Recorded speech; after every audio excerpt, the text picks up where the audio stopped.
Good evening. I'm Jennifer. I'm Mike. And I'm Andrea. And we're we're not saints. saints. I think we did that on time. I think we did that Good. together. Anyway, Yeah. but we are learning from them. And this one, and I think I say it at the beginning of every episode, but I was fascinated by Sister Faustina. And I don't know how we're going to be able to get her discussed and talked about in one episode, but I know we're going to try.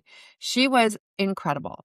She was born Helena Kowalska in Poland and was one of 10 children. She was from a very poor family, but a very faithful family and very humble. And she only had very few years of education, but at a young age, she knew she was in love with God. And when the other siblings were playing and stuff, she just wanted to be with God. And I loved that we saw that. We also saw that, as you know, with Padre Pio. And again, she reminded me a little of Padre Pio. And I don't know if we're allowed to compare saints or not. But she, had extraordinary gifts like Padre Pio did. Jesus appeared to her. She visited heaven. She visited hell. She visited purgatory. She also could bilocate, which we talked about with Padre Pio. And Jesus spoke to her many, many times, which again, I think was fascinating. But what she's most known for is the Divine Mercy, which I love this. I mean, Jesus chose a very quiet, a very humble nun and asked her to have his image painted. And this is what he described to her. And with the simple words at the bottom, Jesus, I trust in you. What powerful words. And it's a prayer we should all say every day. We should just always, we say, thy will be done. But how about Jesus? I trust in you. I just love that. And that's why I think she's such a wonderful saint to talk about today, because so many people wonder if God could really forgive them if they've gone too far, and even what is too far, but if they've gone too far. But through Sister Faustina, Jesus gives us the answer. His mercy is for everyone. So I turn the mic to you guys. So she was born in August 25th, 1905. And as Jennifer said, she was born one of 10. She was the third of 10 to a family of devout Catholics, but her family was very poor. They were farmers. Her dad was a carpenter, but they basically lived off their own land. Right. And when Helena at the time wanted to devote her life to Jesus and be a nun, her parents were like not for it because they needed her on the farm because she was a hard worker. Real hard worker. They called her the one that broke up the dirt clods. The dirt digger. Yeah, you're right. Clod buster. Yeah. She would. I didn't even know that was a job. Well, back when they had horses, they didn't have equipment like we have in today's world. Right. So a lot of it was done by hand. So they had a lot of physical labor, and she was a hard worker, so they didn't want to see her go. Yeah, but, that is true. Eventually, I think until she was 19 is when Jesus came to her clothed in the clothes that he died on the cross in. He had the cross on his head, or the crown on his head, and the thorns and the robe and the blood and all that stuff. And he asked her, how long do I have to wait? And she said, well, that's it. I got to find a convent to join. She took her a while to find one because of her upbringing and her lack of education. A lot of the nun convents were accepting people that she was pretty much not educated. I don't want to say illiterate, but she was very not uneducated. educated. She didn't read and write. I think she only had 3 years of schooling in her whole life. But eventually she found a convent that would let her stay. And the story is that when you joined the convent, you had to buy your own clothing. You had to pay for it. Right. She didn't have any money. So the head nun found her a job working as a nanny for a local family. So she worked for some time until she made enough money to buy her clothing that she needed to join the convent. Yeah. So it was the Our Lady of Mercy in Warsaw. It's the convent she joined. Right. And she was a very hard worker. She had a lot of, back in then, it seemed like everybody we talk about had tuberculosis at some time. Yeah. She suffered with tuberculosis and severe lung infections, and she had a lot of issues with that her whole life. But she started seeing Jesus regularly. In 1931, I believe, Jesus would come talk to her. And one of the things that he told her was she needed to write everything down that he Yes. tells her. And I think her spiritual director told her to do that too. Yeah, so she had to have some help with that because she couldn't write very well.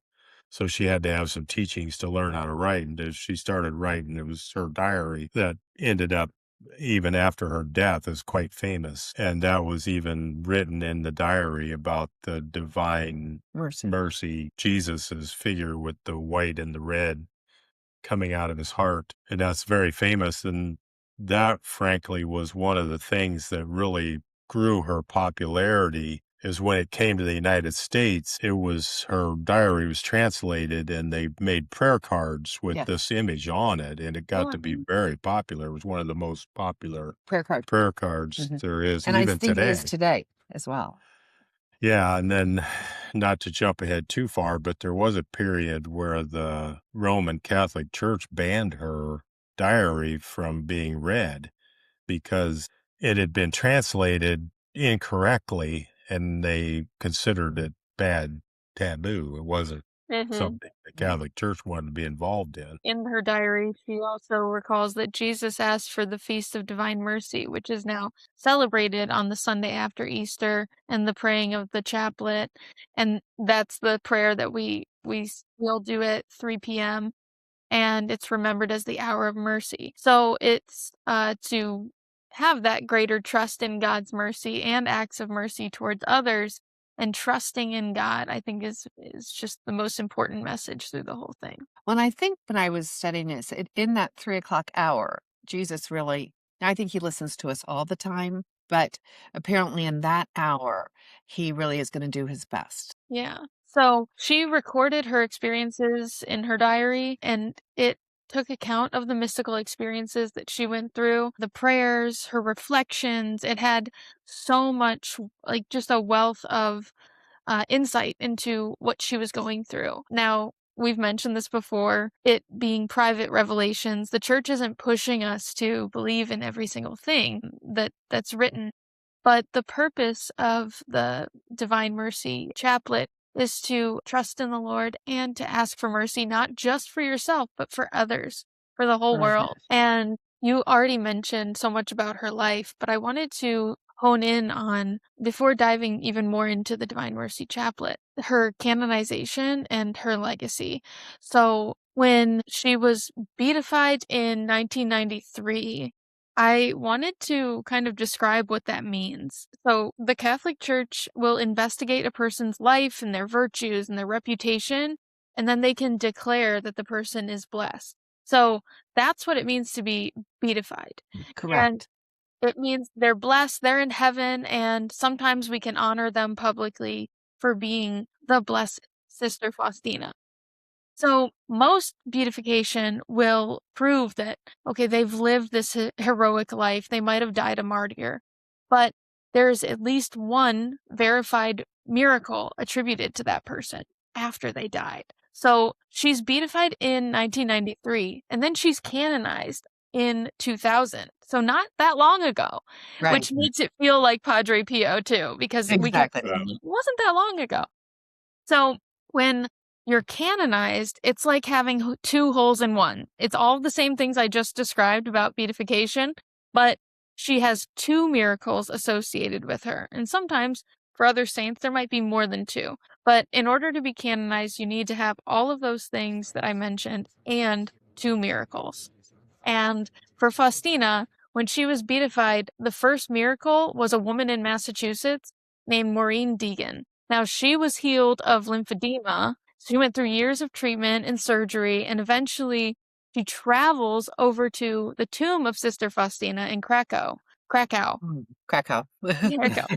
So she prayed for her intercession and for her healing. And while she was praying, the swelling disappeared. So on site, Faustina was like, boom, done. I'll get that. So she went to Jesus and it was healed. So the lymphedema was healed. They then, when a miracle happens, you then get reviewed by the Catholic Church and they'll review your medical records. And then independently, other physicians are hired to Right. run the reports, see what happened. Is there any scientific explanation for this? Then the evaluation goes before the Vatican Medical Board. They try to find a scientific explanation. This whole process is, can we explain this in any other way? And once they've exhausted all of those efforts, then it gets approved. So the healing of Maureen's lymphedema was the first miracle. The second one was actually for her canonization, was a priest in Maryland, Ronald Patel. He was suffering from a heart condition, and doctors were telling him, hey, you're going to need a transplant, a heart transplant. So people from the church, and we do this often, we pray for our priests, we pray for their health and their wellness. They began praying through Faustina for intercession and praying the Divine Mercy. And his health improved, and he no longer needed the heart transplant. It went through all of the same categories, and they look for four things. Whenever they're doing these studies on the miracles, they see, is it instantaneous? Did something happen to instantly heal you from this? Was it a complete healing? So the illness, the struggle, the thing, was it completely resolved? And did it last? Did the cure remain over time? Did you ever have to go back for treatment? And then the final thing, is it medically inexplicable? We could not find any explanation.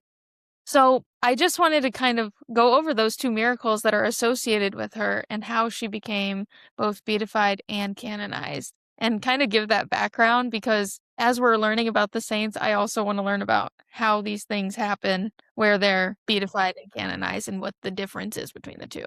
But now so many people are praying the Divine Mercy Chaplet, and it's just a part of our practice as Catholics. And if you live a very prayerful life, it might be one that you gravitate toward.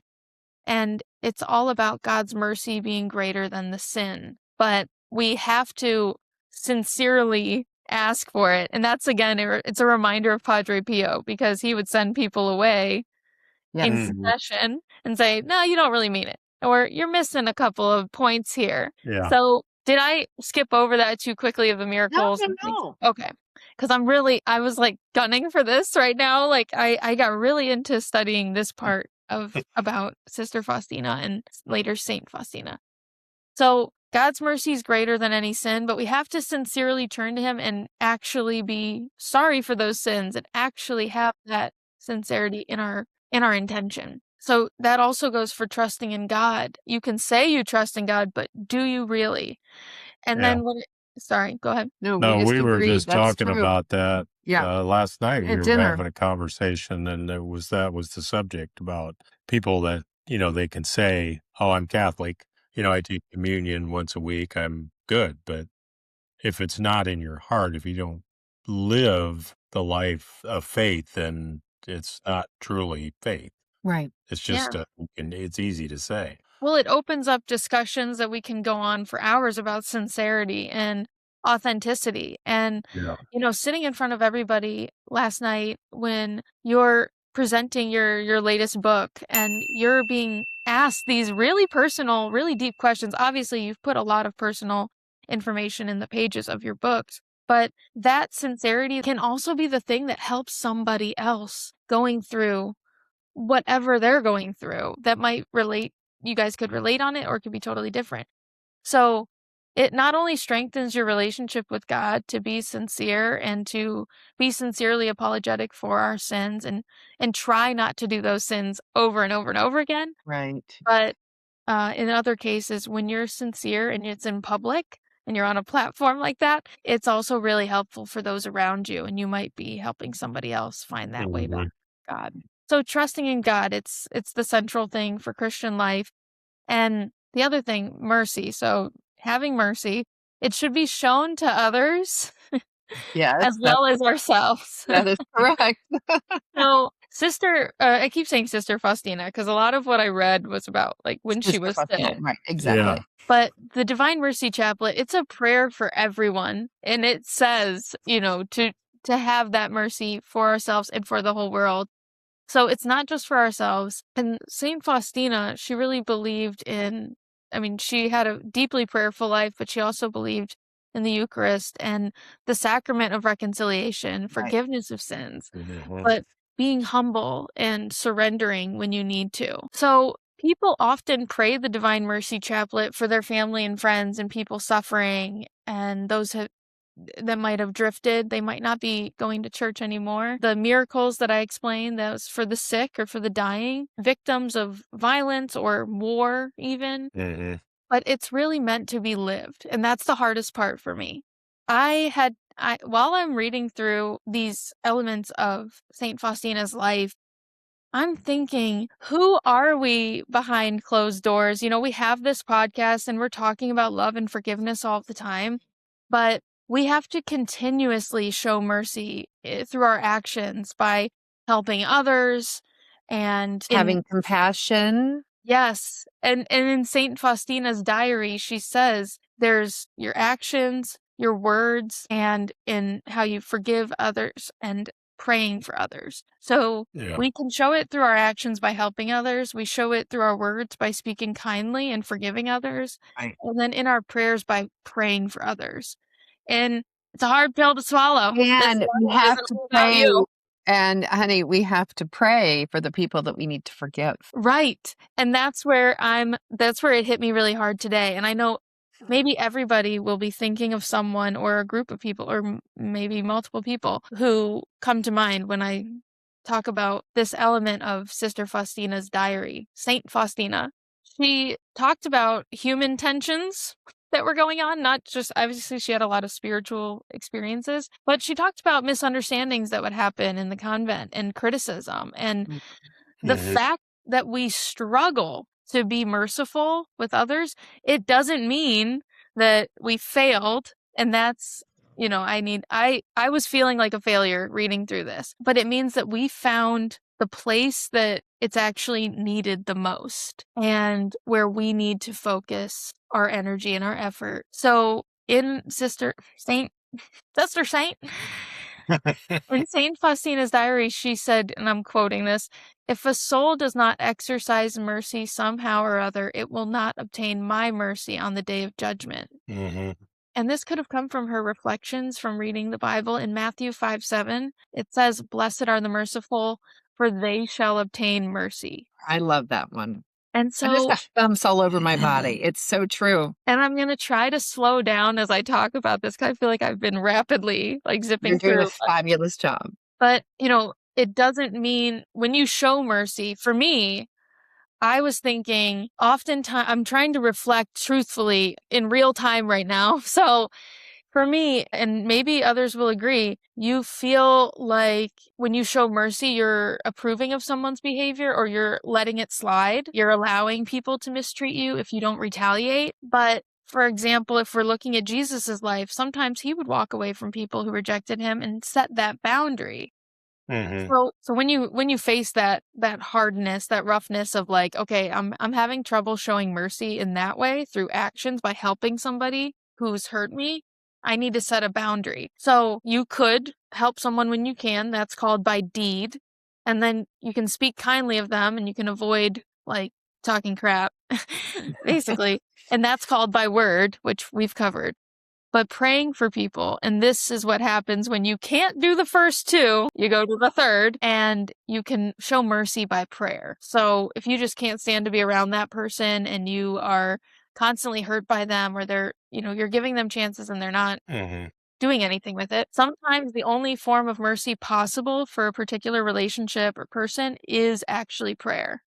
And if And that somebody, can be difficult too. I mean, it's not easy, but it's, you know, I don't think we want anyone to go to hell. And so we want to pray for them and forgive them because it's what we're supposed to do. I've always we felt want to, that even if someone that's very difficult that you just cannot get past their imperfections or their what makes you angry about them, you can forgive them, but you don't have to invite them into your home. I mean, I think avoiding people is kind of like forgiving them. I don't want to be right. around you. I'm not going to invite you to dinner and act like you're the greatest person in my life. I'm not going to do that, but I'm not Right. going to wish them ill will either. I'm not going to hate them. That's my I theory. know. I'm a little bit more. Yeah, you want to mend fences with everybody. You don't ever have anything that you don't want to get involved in. I think I've definitely seen all three of us get to the point where we're just like, no, I don't Yeah. want anything to do with this person. And I want to offer some help for people who might feel the same and they might have to turn to that third one. Yeah. So Right. I looked up some different prayers, but I have one that might help with this particular situation that you might be going through. And if someone has deeply wounded you, like they have us, we're so hurt. And We're all you wounded. Yeah. and to quote the great oh my gosh, this podcaster, he's so funny. Theo Vaughn, all we can do is pray for him. All we can do is pray for her. If it comes to that, And that's, yeah. we Yeah. can put our hands together and we can say, Lord, bless them, help them know you. And that was the best prayer that was Help short. them know you is so wonderful. Yeah. That's the piece that really counts. So in Matthew 5:44, so I've hit you with that. Now I'm going to hit you with another scripture. In Matthew 5:44, it says, love your enemies and pray for those who persecute you. Yes. So you'll find that those people don't deserve it. They might not. It's not up for us to judge, but that's another thing. I slip into that all the time. I'm like, no, that's wrong. And I'm going to tell them that it's wrong. They might not deserve it. They might not even want your prayers, how short it might be. But by praying for them, here's where it gets juicy. You're also changing your own heart. And mine has been so full of anger, and I've said some really mean things. But when you do that act of praying for your enemies, you're also changing your own heart and you're getting yourself out of That's that right. disgusting place. And Even this in the Lord's Prayer, when it says, forgive us as we forgive those who trespassed against us. I mean, and that's enough. I love easy to that in the say. Lord's Prayer. It's Yeah, but you easy got to to feel it when you say it and you got to Right. believe it when you say it. So I want to challenge everybody to go to church this time around, or even if you are just praying and if you don't go to a church right now, when you're saying your prayers or when you're talking to God in your own way, mean it. And that's the Yeah. challenge Yeah. of the day. Or I of the mean, night. and, and that really is, and again, that's what we were talking about last night. Because sometimes you can go to mass and it's like you're surfacing it. You're not there, Mhm. And so again, going back to how I've been talking about the guardian angel time and time again, by knowing that I have this guardian angel, I make myself talk to the guardian angel before mass so that I know that I'm going to be as centered as I can, because it's hard sometimes, So this next part, so I was going, oh my gosh. So Saint Faustina has really sent me on so many paths of exploration for like, what have I been doing? What have I been practicing? What have I said? What have I meant? And I never want our podcast to feel like we aren't being ourselves.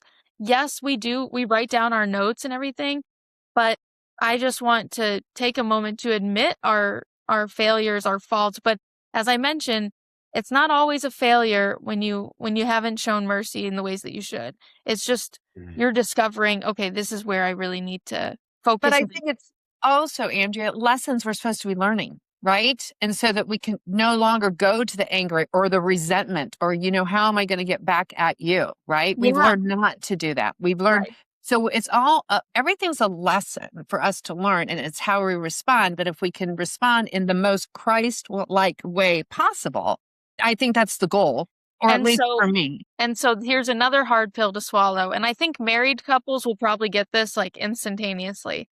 Love is an act of will. So before the feeling, before the butterflies, and sometimes it's after the butterflies, you might not feel like you love that person today who has made your life miserable or who messed up, and it might be your own spouse. And you choose to love them anyway. So choosing to love, oh yeah, you've never been mad at each other in your life.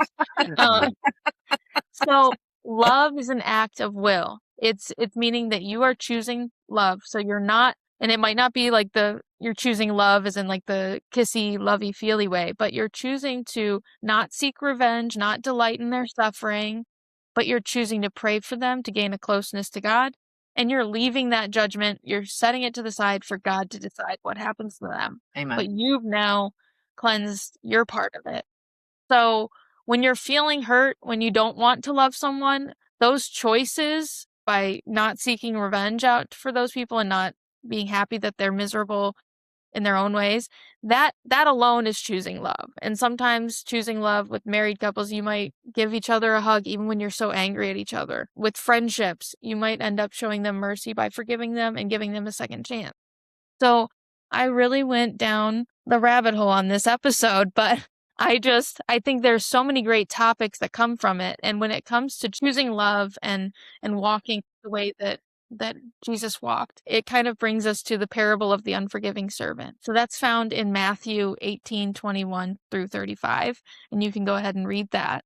But basically, the servant was forgiven for an enormous debt, but he refuses to forgive a much, much smaller one. And this story kind of emphasizes that same message that I'm sending. God's mercy towards us, whatever we've been forgiven for, and no matter how big the sin, that is the model for our mercy towards others. Right. And sometimes you don't feel love, you have to choose it. That's Sometimes right. you don't feel like giving mercy to somebody, but you choose it. That's So one of the lines out of her diary was, the greater the sinner, the greater the right he has to my mercy, which is kind of what you're saying. I love that. yes. There was, I read some of the pages of the diary, and there's, page after page of very inspiring quotes that, we get- Inspiring quotes. what did I Yeah. say? Expiring. Oh, Expiring.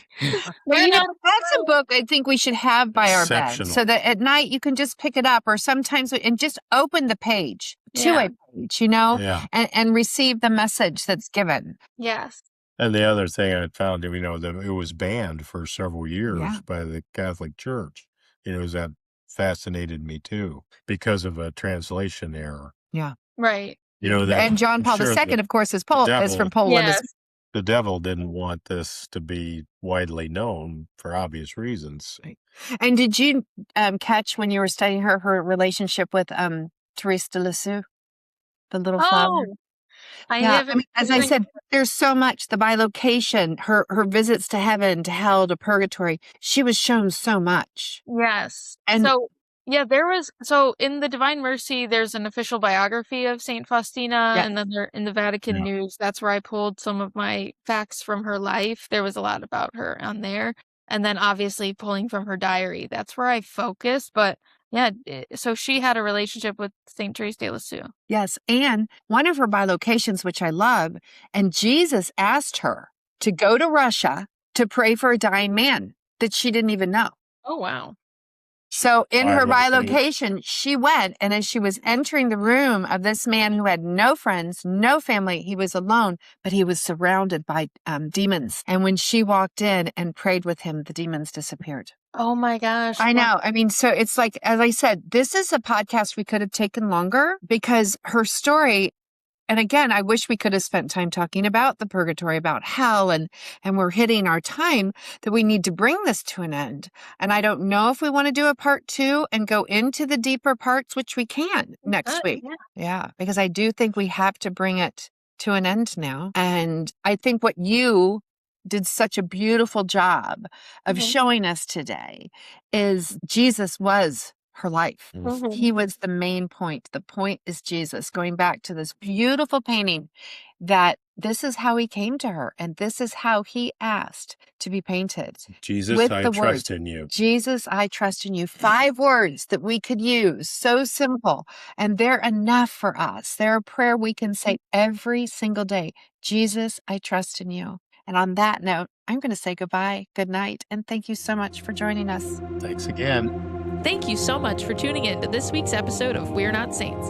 For more of the We're Not Saints shenanigans and behind-the-scenes content, you can follow us on Instagram at We're Not Saints 1. That's We're Not Saints 1, without the apostrophe. And be sure to follow us wherever you get your podcasts so you never miss an episode.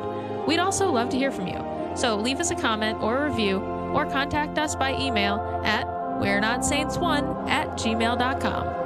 And if you'd like to have a great companion to your weekly saint studies with us, you can purchase a copy of my books. Are You There, Mary? How to Resurrect in Love After Loss, Finding Love in the Confessional, or When Vice Happens. Available as a Kindle version or paperback on Amazon. All these links will be provided in the description of this episode. And don't forget to tune in next Wednesday for our weekly dose of saints. God bless you. Should you read it again with more intonation? No. It was very Mike.